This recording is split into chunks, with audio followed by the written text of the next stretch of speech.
All right, folks, welcome back. Sorry for the delay.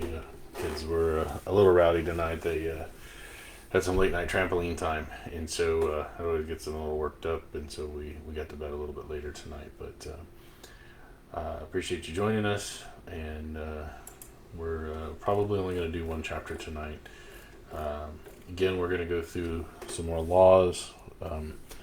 Probably not going to be as long as we were the last time we were together, but we're only going to go through the one chapter and try to understand these laws in some depth here. So appreciate you joining. If you do come on, then if you would go ahead and leave a comment so that I know who all is here. And I'm going to try to do the thing where I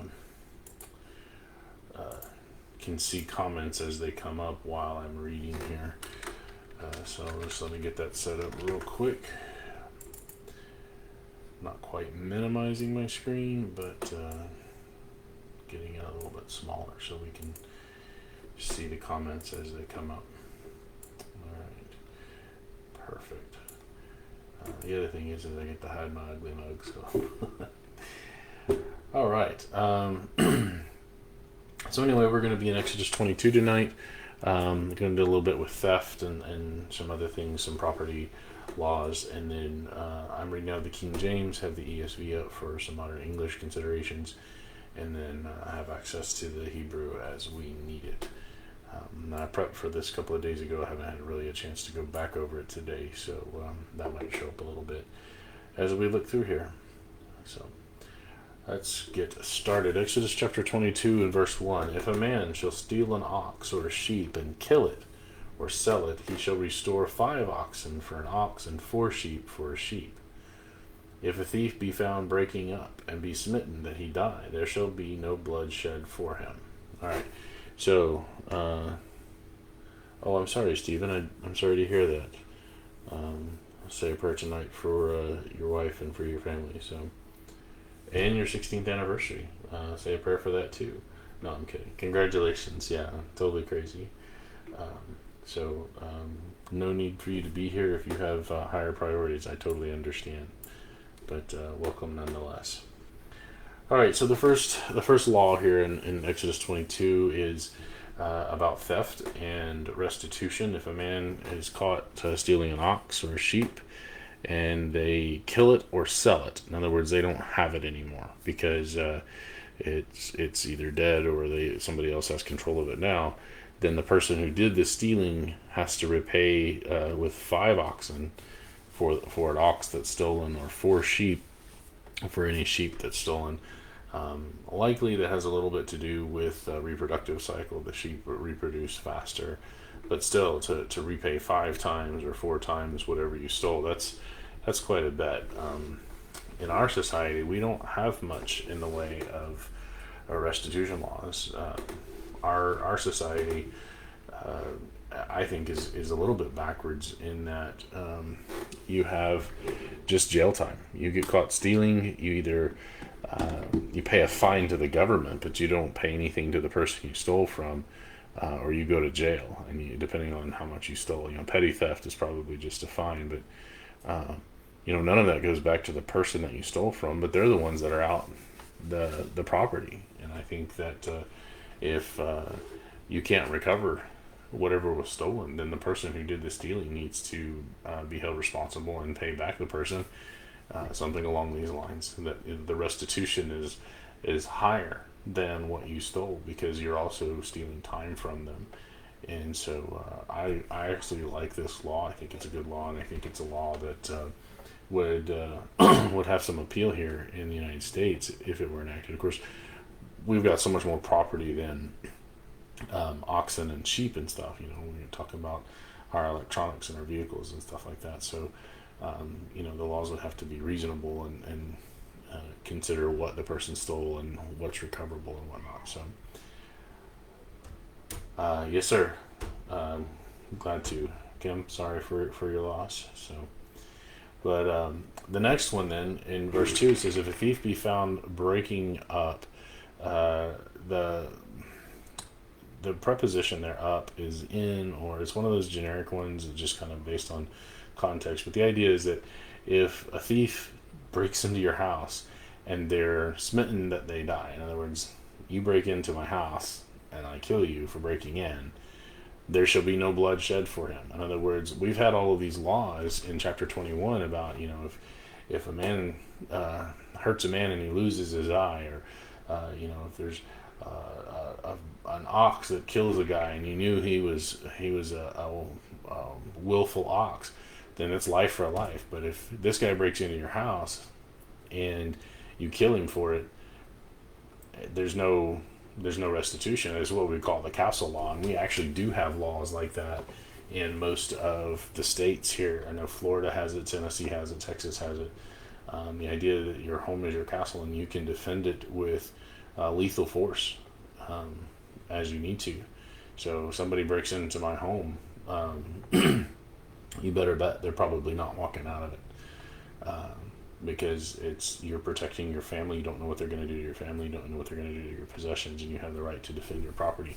And this is a very, very old law. It's been around for a very long time, and it's a good law.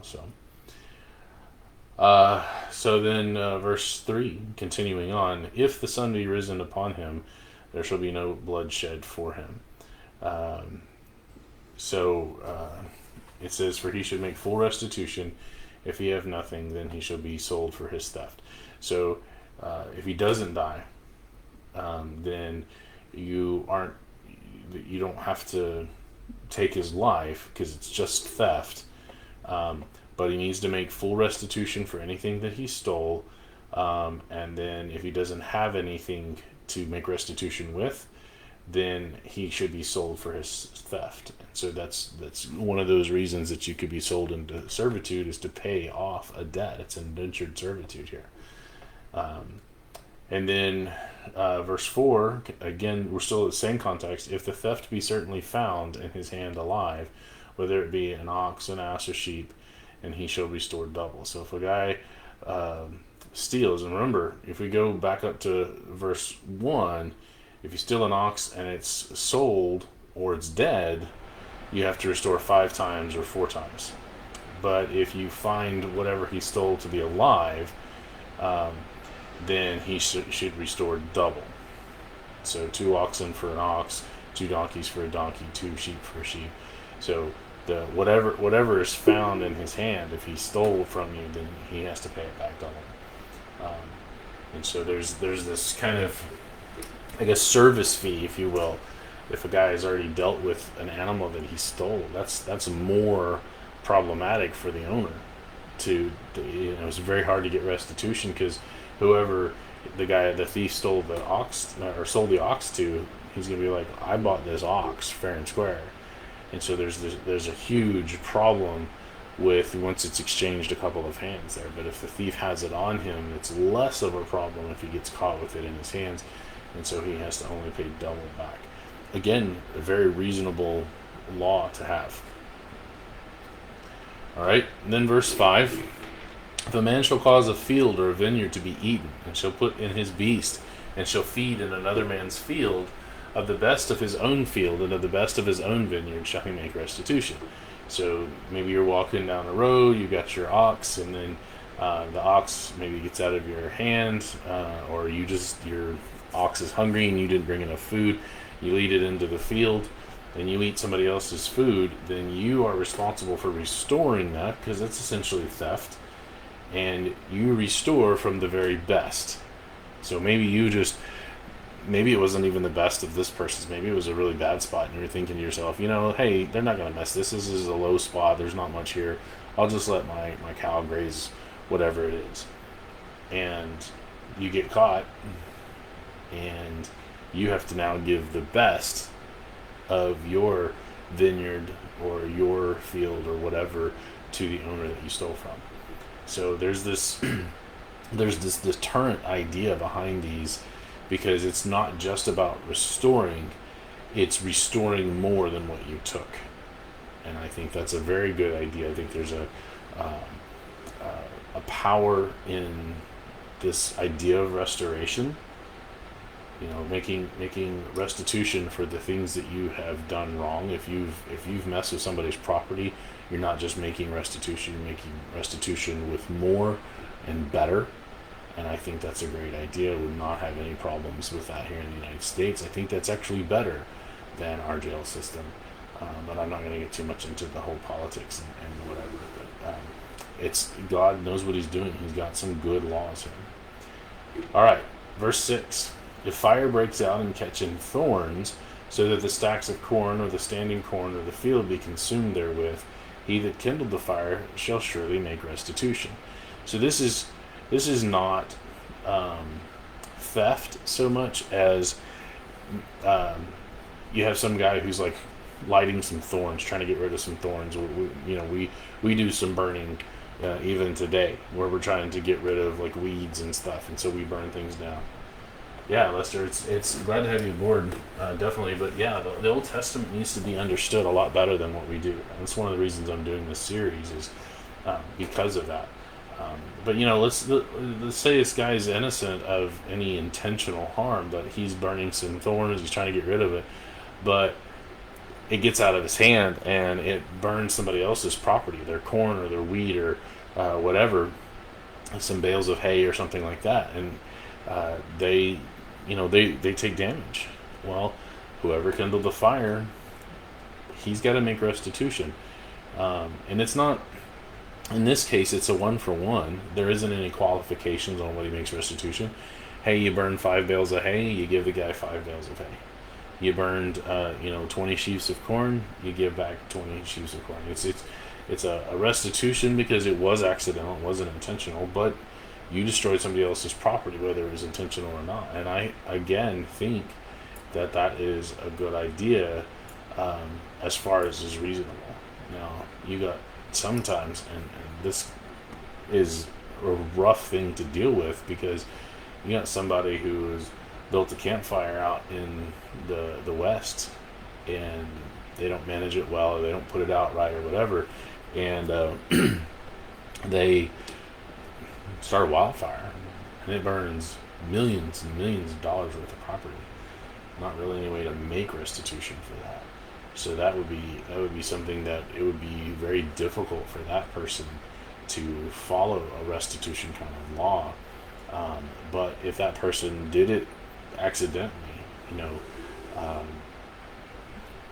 they should have it on their heart to make apologies and face the people that they destroyed their property. Maybe a judge could require them to personally apologize. And I don't know, there's no way to make restitution for that amount of accumulated wealth, but to have some kind of a personal responsibility to that, I think would be good. So Stephen says, what is interesting to note here is that in the making of these civil laws, God is acknowledging the concept of private property. Oh, absolutely.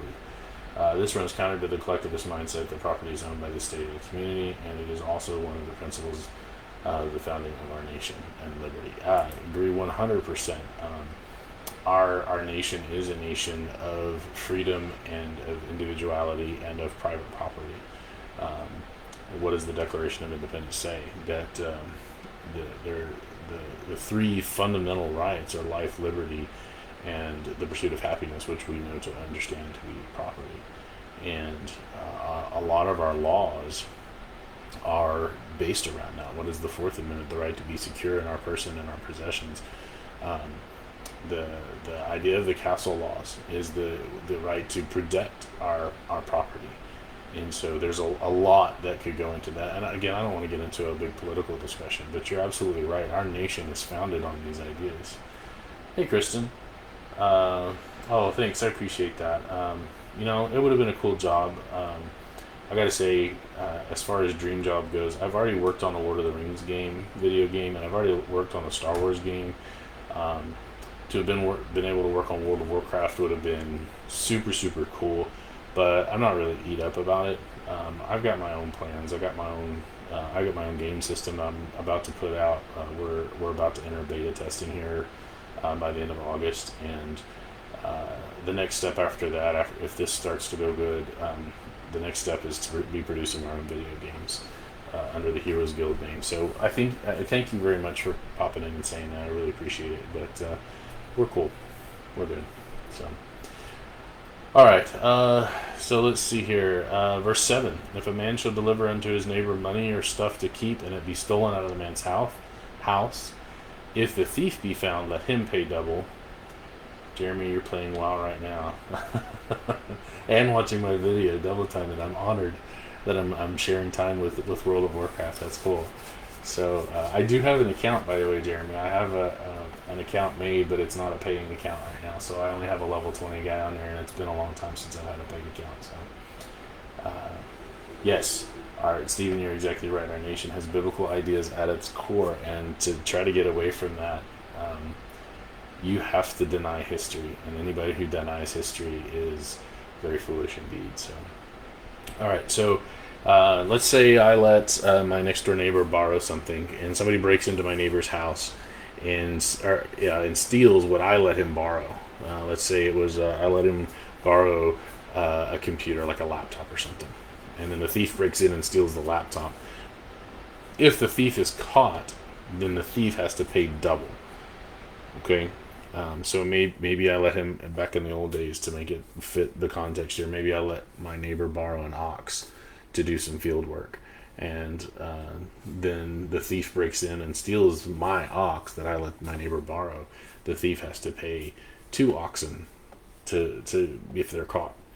But then verse 8: if the thief be not found, then the master of the house shall be brought unto the judges to see whether he have put his hand unto his neighbor's goods. In other words, there needs to be an inquiry. This doesn't necessarily assume the guilt of the neighbor who borrowed the oxen, but there needs to be an inquiry. So, hey, we didn't catch a thief. Did the neighbor sell the oxen? Did the neighbor accidentally kill the oxen and try to cover it up? What's going on? So they have to be brought to these judges. And remember, this goes back to when Jethro came and told Moses, hey, you don't have to deal with every little bitty case. You've got people over 10 and over 50 and over 100 and over 1,000 or whatever. And these are the judges that they're talking about, just weighing in on these matters. So there has to be an investigation into it. So, all right, verse 9. For all manner of trespass, whether it be for ox, for ass, for sheep, for raiment, or for any manner of lost thing which another challengeth to be his, the cause of both parties shall come before the judges, and whom the judges shall condemn, he shall pay double unto his neighbor. So there's 2 parts to this. Number one, if you steal, or if there is a contention about, no, that's mine, I let him borrow it. No, it's mine, he didn't let me borrow this, because they didn't really, we have ways to, somebody steals my phone and my phone's locked down, there's a lot of personally identifying information on it. I could just say, look, I know the code, I'll do the little code thing, and I can tell you what pictures are on there, I can tell you pretty much anything on my phone. But an ox is an ox, and for them to personally identify, I don't know that they had developed branding at this time. Maybe somebody knows. Oh, thank you, Kristen. I appreciate that. Yeah, it'll be a lot of fun. The first thing I have planned is a massive online game. I've got it all developed out and ready to go. I just got to get it coded and into production. But so anyway, if there's a contention over property, both parties go before the judge, and whoever the judge is determined to be wrong has to pay double. And so there's this deterrent here to not steal from your neighbor. And this goes back to what are the 2 greatest commandments? Jesus talks about the Old Testament when he asked that question, what are the 2 greatest commandments? We haven't got to those yet, but all of these laws really are within those 2 commandments. Love the Lord your God with all your heart, soul, mind, and strength, and love your neighbor as yourself. And this is dealing with loving your neighbor. If you get into an argument and you fake having taken their stuff, or you fake, you say it's my stuff, but you actually took it from them, you have to pay double because you're basically stealing from them. But the other deterrent here is making false claims. This is also about bearing false witness, because if you lie about it and they didn't take it, maybe it really was your neighbor's property and you just want to try to get something out of it by saying it's yours. If you make a false claim, the judges determine that you're in the wrong.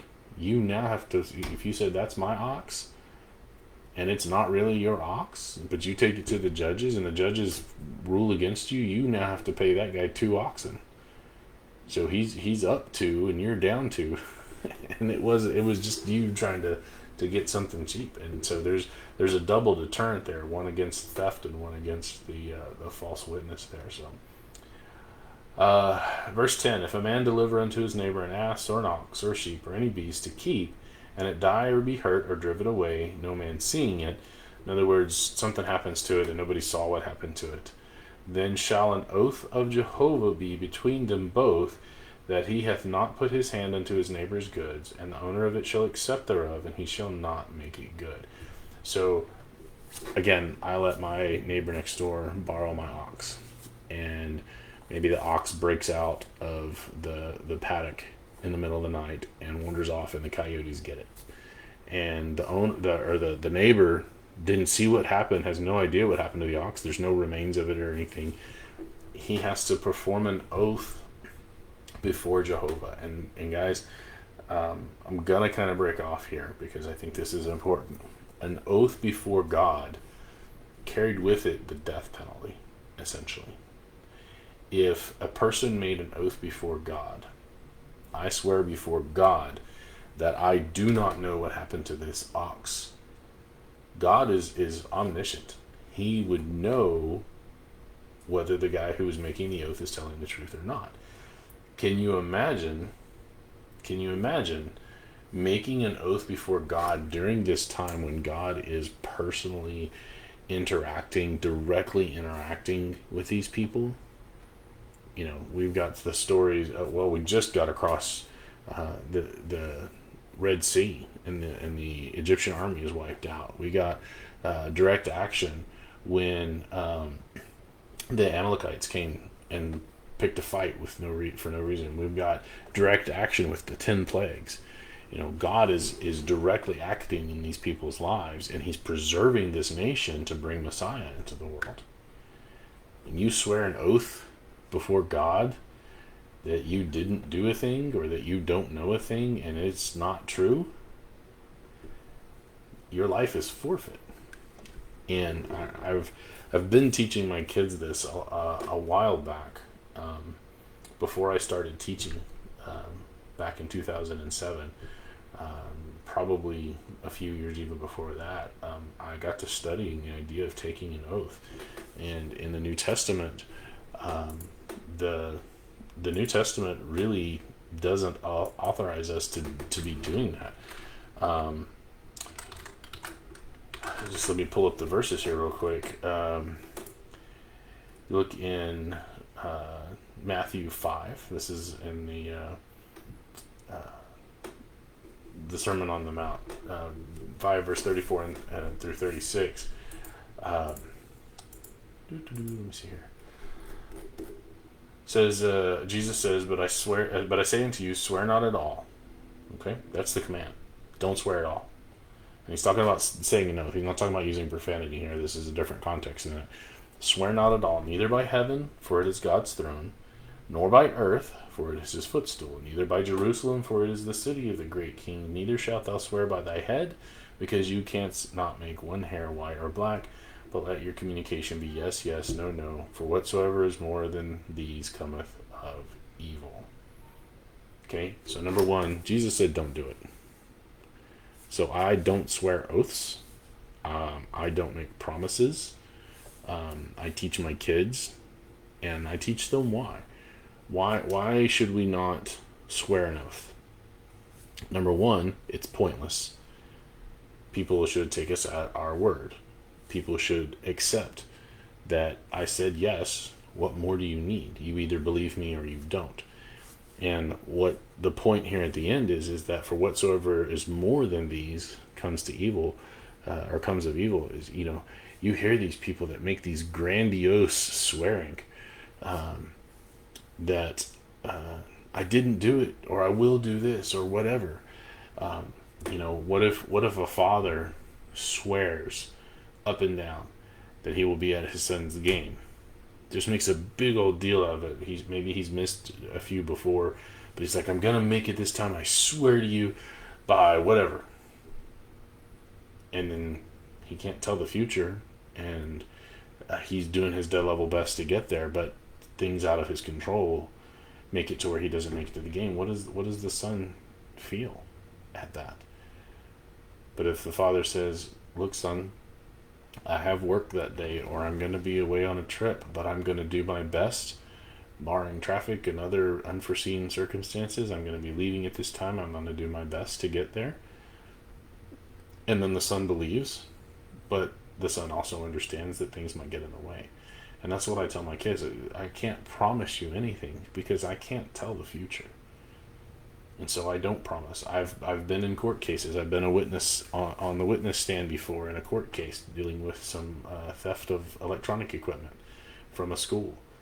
And they have this thing where you're supposed to swear. You put your hand on the Bible and you raise your right hand and you swear. I don't do that. First of all, a physical Bible is just a piece of paper and some leather or plastic or whatever. And doing that means nothing. Okay, swearing on the contents of that book, I'm told not to do it. And so what the judge says, I told him right before we began the whole thing, is I don't take oaths. And they said, that's fine, you just affirm. And so affirm is a yes. Yes, I will tell the truth. Yes, I will say nothing but the truth. And that is acceptable in a court of law. And so I teach my students that, and I teach my children that. And it's just a better way to do it, and as my understanding is, you really shouldn't be swearing anything. You can look at verse 23, talking about the Pharisees, Matthew 23, 16 through 18. They talk about swearing this and swearing that, and who's guilty of this or whatever. And then James 5, verse 12 echoes this. But of all things, my brethren, swear not, neither by heaven, nor by earth, nor by any other oath, but let your yea be yea, and your nay be yea, or your nay be nay, lest you fall into condemnation. And so the idea of swearing was a very powerful thing. God is the only being really who can swear an oath and keep it because of his omniscience and his omnipotence. Everybody else, you're understood that if you say, yes, I will be there, might be circumstances where things get in the way and you can't. But if you do your best to keep your word and to live up to what you said, people will understand. But in the Old Testament here, this statement is they'll perform an oath before Jehovah saying, I didn't steal anything from you. I don't know what happened to your ox. And if they lie, bad stuff. Okay? And if it be stolen from him, then he shall make restitution. And so they don't know what happened, but it's determined maybe by the evidence by the judges that there was a theft. Then the neighbor shall make restitution to the owner, a 1-for-1 restitution. And then I suspect that if the thief is caught, then the neighbor will get whatever back from the thief or whatever. So. And then verse 13, if it be torn in pieces, then let him bring it for witness. In other words, hey, here's the evidence. It got torn up by the coyotes or whatever. And he shall not make good that which was torn. So as things happen, accidents happen. God's saying he understands that. Nobody is responsible. Sometimes it just happens. An interesting point here in dealing with like a lot of the things that we deal with, hurricanes and tornadoes and whatever. A lot of people want to say, well, that's an act of God. Well, that's not actually an act of God. That's just weather. It's just random things that happen. A lot of that is because of man's sin, and we can get into talking about how the weather patterns change with the destruction of the protective canopy and the way the continents split up and the oceans were changed. There's a lot of physics and chemistry that's involved in all of that, but ultimately it was because of man's sin that God caused the flood to happen, and that's why our weather patterns are so destructive a lot of the times. But those are just random events. And so a random event of coyotes grabbing your ox or your sheep or something and killing it, God's like, it happens. The guy who borrowed it, if some accident happens, he's not responsible for repaying that. And the owner just needs to understand and show love towards his neighbor and say, I know I let you borrow my ox, and I know the coyotes broke in and killed the ox. It's cool. I get it. Things happen, and that should be the attitude that they have, and that should be an attitude that we can have. There's a principle here that we can apply to our own lives. So, um, just things sometimes happen, and we need to understand and not have anger towards somebody who didn't have any control of the situation. So, all right, verse 14. If a man borrow something from his neighbor, and it be hurt or die, the owner thereof not being with it, he shall surely make it good. So, for whatever reason, if it gets hurt or it dies, then just kind of going off of, um, let's say the ox was out in the field and stumbled and hurt because the field was bad, or maybe they were in a paddock or something, and the owner was responsible for it but was not there with it at the time, then the owner needs to make it good. But if the owner thereof be with it, he shall not make it good. If it be a hired thing, it came for his hire. So if he's there and he's doing everything he can to make sure that the ox is doing what it's supposed to be doing, and it's just one of those things, again, God does not require under the law of Moses for restitution to be made, because the guy was being responsible, the guy was there with it, he wasn't being negligent, and it still happened. And again, God is basically saying it's just one of those things. So, all right, switching gears here a little bit.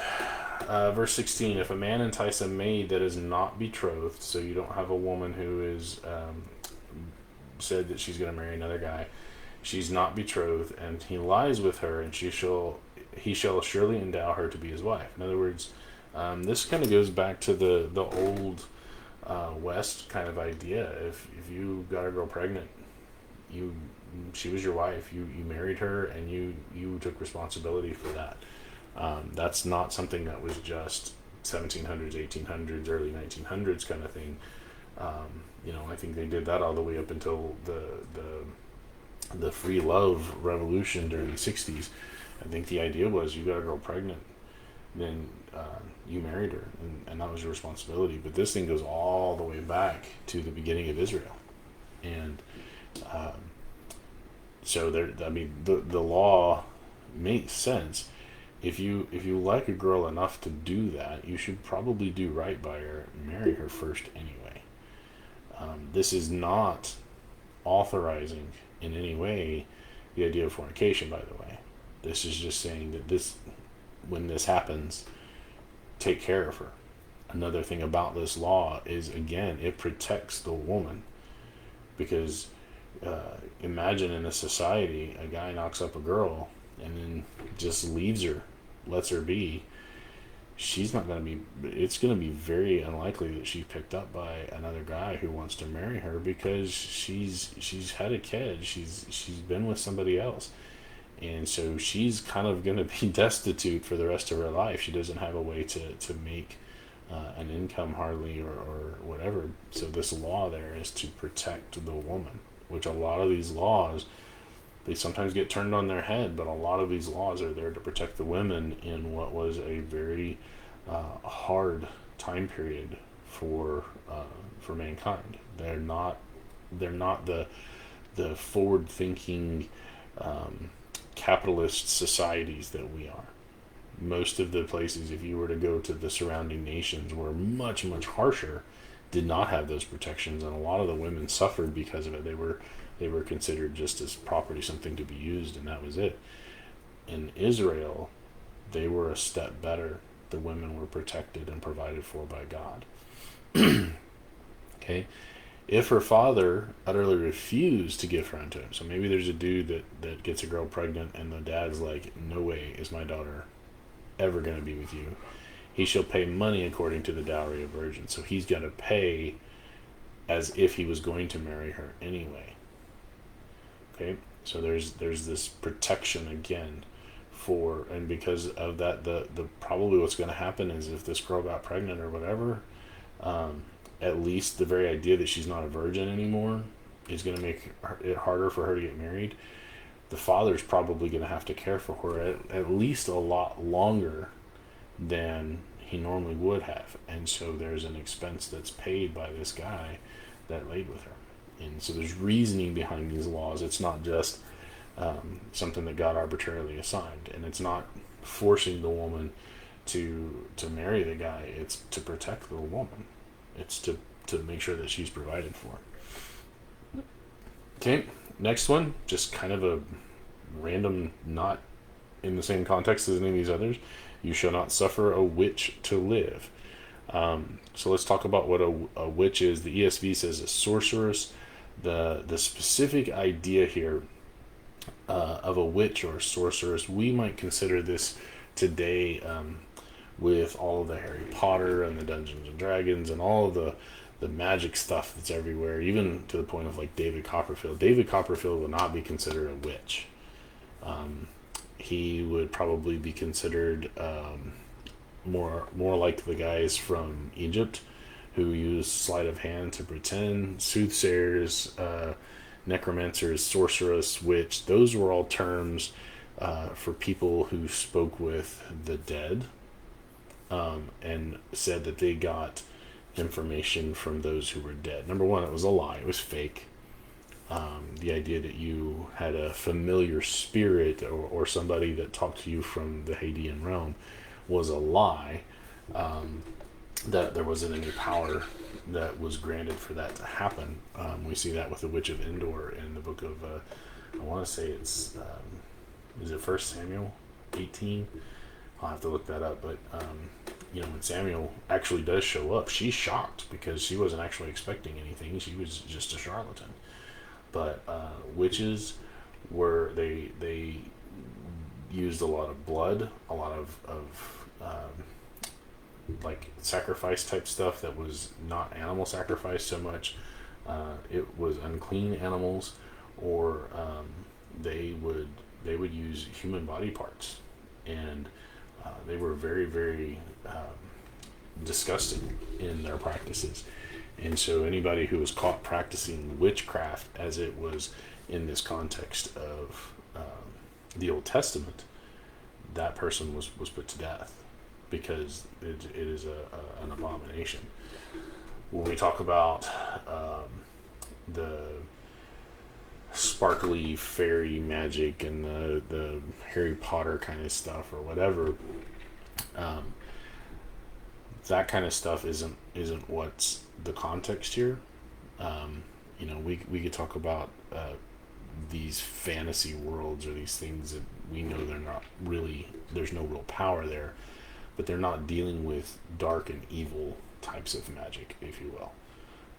So there's a distinction that's made. If you look at the New Testament times, the apostles could do supernatural things, but their power was from God. They were given their power from God. So the ability to do supernatural things isn't in and of itself wrong. The idea of using your imagination to pretend that you can do this or that or whatever isn't wrong, but somebody who was a witch in the sense of calling up the dead and speaking to the dead, the idea of reaching across into that realm or attempting to or pretending that you could, that was what was being condemned here, and those people were put to death. And part of that is because of its connection to the false gods like Molech and Baal and those others, and because it came from the belief systems of those outside of the Israelite nation, outside of Jehovah God. And God, that it's basically another form of worship of a false god, and that's why the idea here is that you put a witch to death, because that power is not authorized by God, and that's where the problem comes in. Verse 19, another random, not in the context of theft. Whosoever lies with a beast shall surely be put to death. Whole host of reasons why that is a law. It's unnatural. The idea from the very beginning all the way back to creation is that kind lies with kind, to reproduce after its kind. So it's unnatural. There was the opportunity of spreading diseases. Just a brief history of some of our own diseases, the AIDS disease, the HIV. came from originally from monkeys. The ability to spread from one type of creature, maybe some animals that can handle the virus better because their systems are better designed to handle that than ours. When you cross from one kind to another kind of creature, then you're dealing with a disease now that is capable of doing great harm. And so anybody who has sex with a beast is put to death for those reasons. It was to protect the Israelites, and because it's absolutely biologically unnatural for that to happen. And I remember reading a story one time. Of course, evolution is absurd on its face, but sometimes it gets really, really absurd. One of the things that was proposed in a serious journal article was that a monkey and a pig sometime in the past got together and they actually managed an offspring, and that's where humans come from. Kid you not. That was an actual scientific journal article. So the idea of kind crossbreeding like that is absurd. Now, that doesn't mean that you can't have species crossbreeding. Species is a whole different thing. You have to understand that species is just a word that scientists made up to put things into nice, neat little categories, but a different kind. The kind is right around the family level of our taxonomy. And so you can have lions and tigers. Those are two different species and two different genuses, and they can crossbreed. And you have false killer whales and bottlenose dolphins. They can crossbreed and have viable offspring and stuff. So there's a limit here, but God is basically saying don't have sex with animals because it's unnatural and it will it can spread disease in the camp, and you don't need to have that. So alright, verse 20. He that sacrificed unto any god save unto Jehovah shall utterly be destroyed. Again, there's this idea of purity here. God considered it a form of spiritual adultery. Anybody who were going after like the Egyptian gods or the other gods, then the law said that such a person, if you sacrificed unto any god, you will be utterly destroyed. Well, look what happened to the northern 10 tribes. After they split off, they didn't ask if they could keep coming down to Jerusalem and making sacrifices unto Jehovah. They just decided they'd start worshiping other gods. They set up all of these groves all over the place and these false altars to all these fake gods that they had made up for themselves or that they had taken from other nations. And when they did that, what did God do? He utterly destroyed them. Like, that's not hyperbole, it's utterly destroyed. Those nations cease to exist. And then anybody coming along saying, well, the 10 tribes are going to come back at some point, there aren't 10 tribes for them to come back. They don't exist as nations anymore. Those 10 tribes, they're so diluted into the rest of the human population or killed off that they don't functionally exist anymore.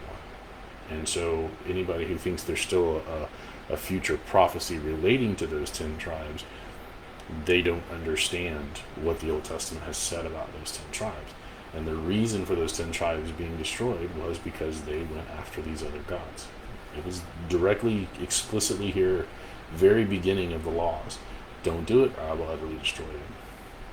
Verse 21, thou shalt neither vex a stranger nor oppress him, for you were strangers in the land of Egypt. Don't give strangers problems. Don't hurt them, don't steal from them, don't cause any kinds of problems, because you were a stranger in Egypt.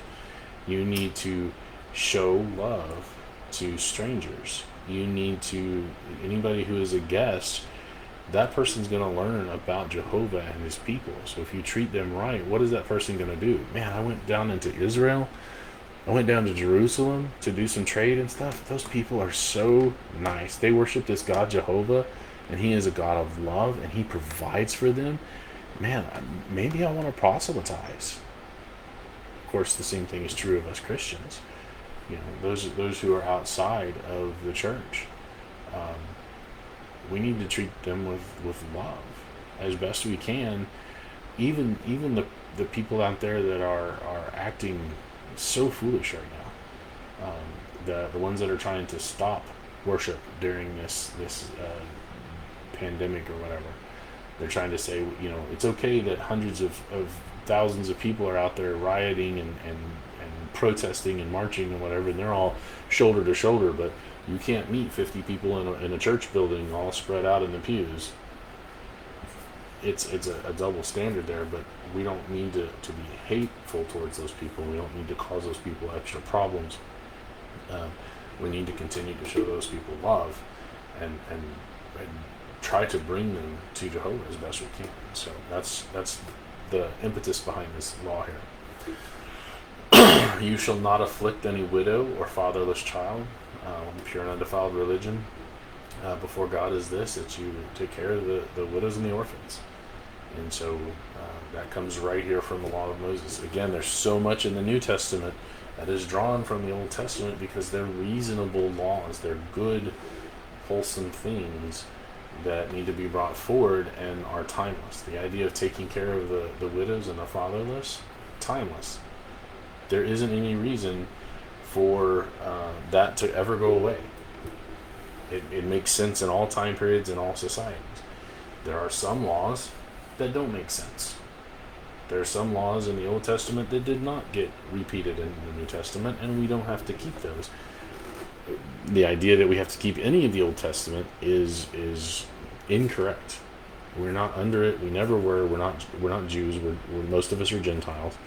I don't know of any Jews that are watching this in terms of the modern day idea of what a Jew is, but we're not under it. But the laws that are also in the New Testament that happen to be in the Old Testament, we are under the New Testament. All men are amenable to the New Testament.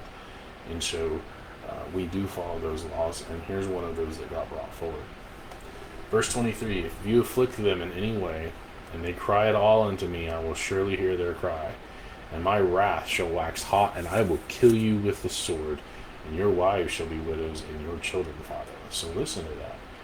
If you cause problems for the orphans and the widows, then God is going to know that's what happened, that you did that you're not worth living. If you're picking on women who have lost their husbands, and you're picking on what they call the fatherless child, not necessarily orphans, but just a child who doesn't have a father in their life because the father maybe died in a war. They fought a lot. The men tended to die. If you afflict them, if you don't take care of them, then the next time the fighting happens, God's going to remember that, and you're going to fall on the battlefield, and your wife and your children are no longer going to have the man of the house around. That's what God is saying. This isn't a cruelty to the widows and the fatherless. Keep that in mind. Okay? If you have a man who is a cruel man, if you have a man who is picking on other women and children, and he's not providing for them, the likelihood is he's probably not doing a great job with his own family. And so God protects the widow or the woman and her children by taking that guy out of the way, and then the people that are left are the ones that are actually going to take care of the widows and the fatherless as God has commanded. And so again, some people are going to, well, God just took that dude right out. Now they don't have any way to be provided for. Well, no, the whole nation was to provide for the widows and the fatherless, particularly because they did go to war a lot. And so there's this kind of a flow. It's a wholeness to the concept, the idea here. It's not just this isolated law or whatever. It's just there's a way that God has put all this together, and it makes sense. So, all right, verse 25. We're almost done here. If you lend money to any of my people that is poor by thee, thou shalt not be to him as a usurer, basically a banker or whatever. Neither shalt thou lay upon him usury. The idea that if you lend money to somebody, guys, like, can you spare a couple of dollars? Can I borrow $10 to buy food for my family or whatever? If you lend that money to them, what they owe you is $10. There's no charging of interest or anything like that. The guy's just trying to get by. He happened to borrow and pay you back when he can. We see this story in the New Testament as well. he had a servant that borrowed. Um, he borrowed a lot of money from maybe a boss or a master or whatever, and I couldn't pay it back. I can't pay it back, and the master forgives him. And then the guy that did the borrowing had somebody who borrowed just a little tiny bit, and a pittance really, and he demanded that the guy, I don't have the money, I can't pay you back, and he had him thrown in jail for it. And the original master heard about it, and he made it right. He's like, look, I forgave you, and this is how you treat somebody else. And so there was actually, in keeping with the law of Moses here, the idea of how to treat people who are poor. Now, that doesn't mean that they couldn't charge interest.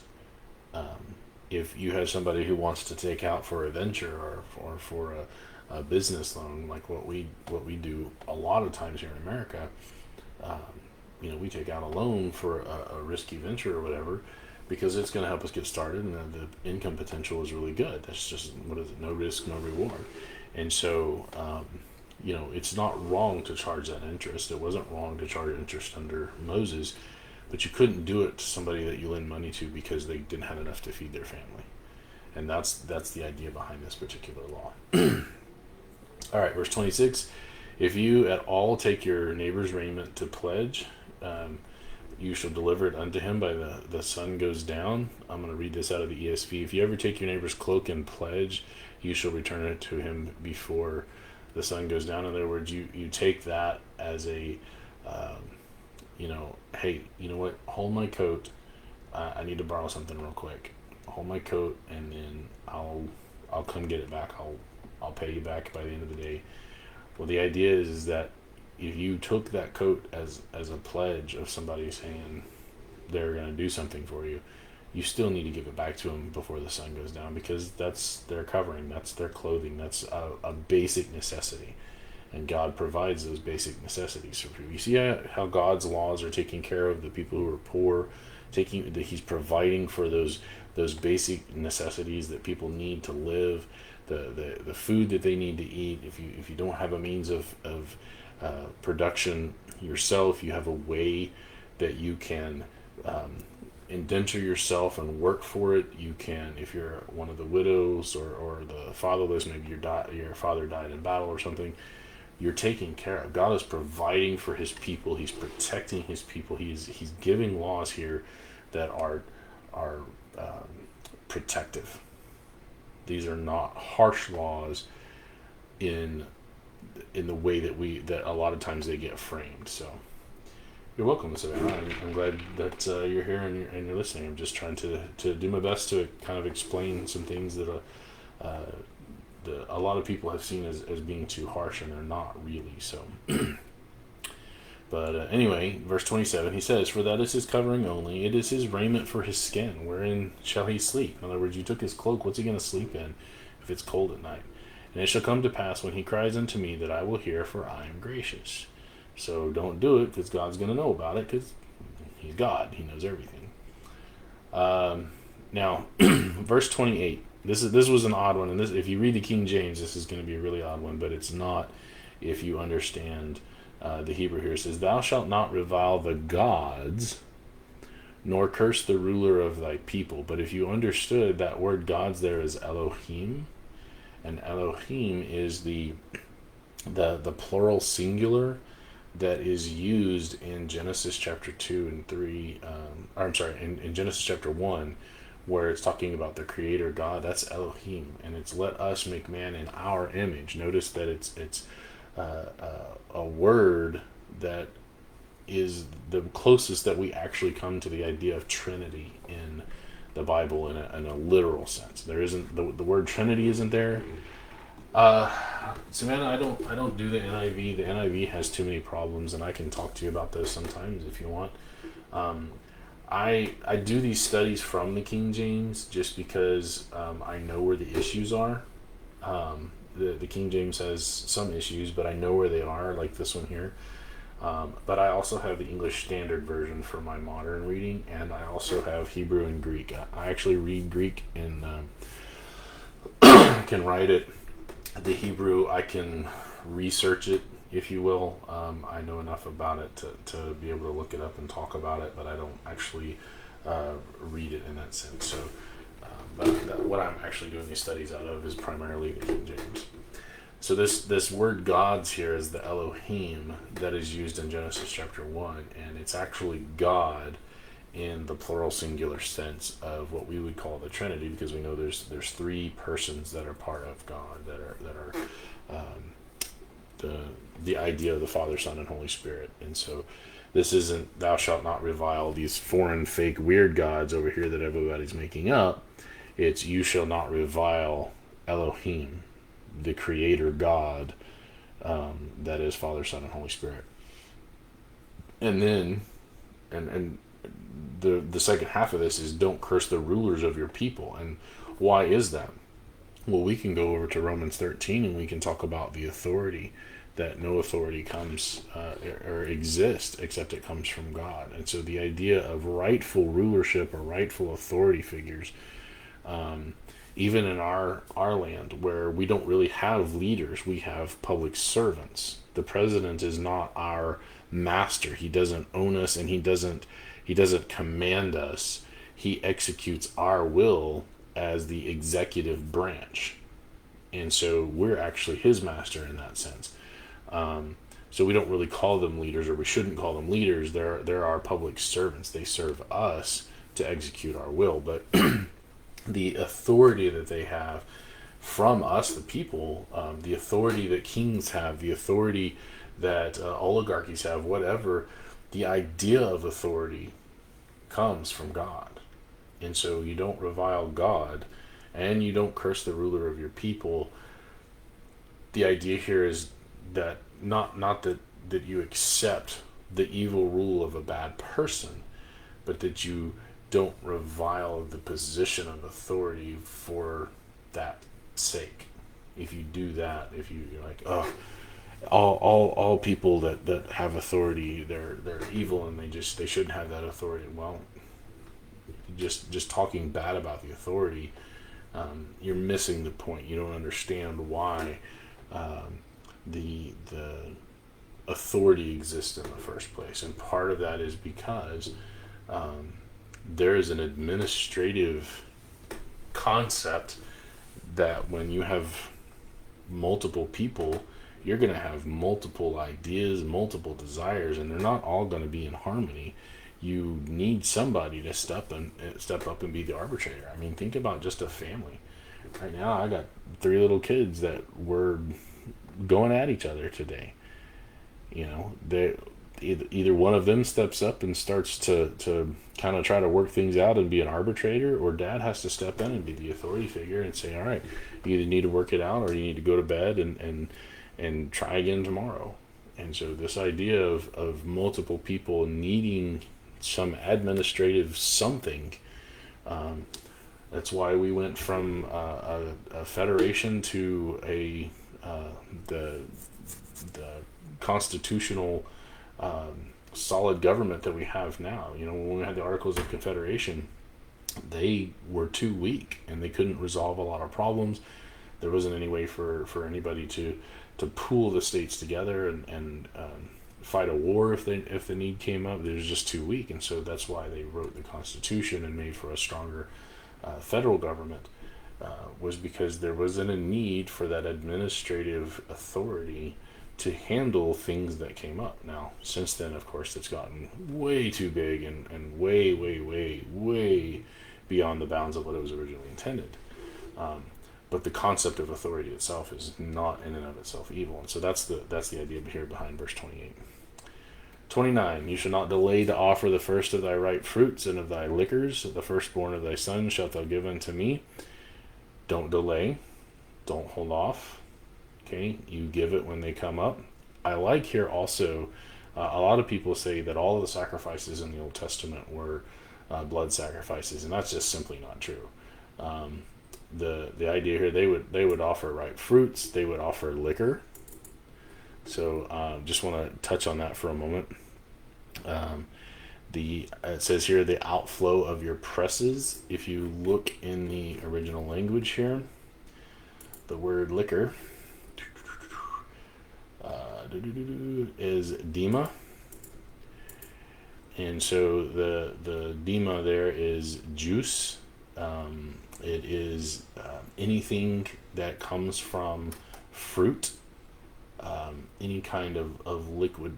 It can be fermented, not fermented. It could be processed, not processed, whatever. It's basically anything that comes from a fruit. It could be orange juice. It could be peach juice, pineapple juice, grape juice. It could be fermented. It could be beer. Any of that. It's a very generic term. Also, it's only used at one time. It's only used in this one spot. So the idea here is anything that is your first fruits, don't delay. The firstborn of your son shall you give unto me. That's not for child sacrifice. That's for service. But the idea is you will consecrate them. You will dedicate them to me and service to me. That could be in warfare, that the firstborn of the household would be put into the military. Doesn't mean they can't have a family, doesn't mean they can't have kids, all that kind of stuff. But if people go to war, the firstborn would probably be the ones to handle that. That was something that lasted for well beyond the Israelite nation. That was something that has been handed down through all kinds of different nations, all through the Dark Ages, all the way up, you name it. Even here in America, the firstborn went off to fight the wars. So that's something that's been around for a very long time. And then verse 30, likewise shall you do with thine oxen and with thy sheep. 7 days it shall be with his dam, and on the 8th day you shall give it to me. So the firstlings of the flock or whatever that were going to be sacrificed, they stayed with the mother for 7 days, suckled with the mother for 7 days, and then on the 8th day the firstborn would be sacrificed to God. And then the very last verse, and ye shall be holy men unto me, neither shall you eat any flesh that is torn of beasts in the field, you shall cast it to the dogs. So this idea of holy and separate, sanctified, part of this is, again, avoiding disease. If beast has torn at it, they might be sick with something, they might have rabies or whatever.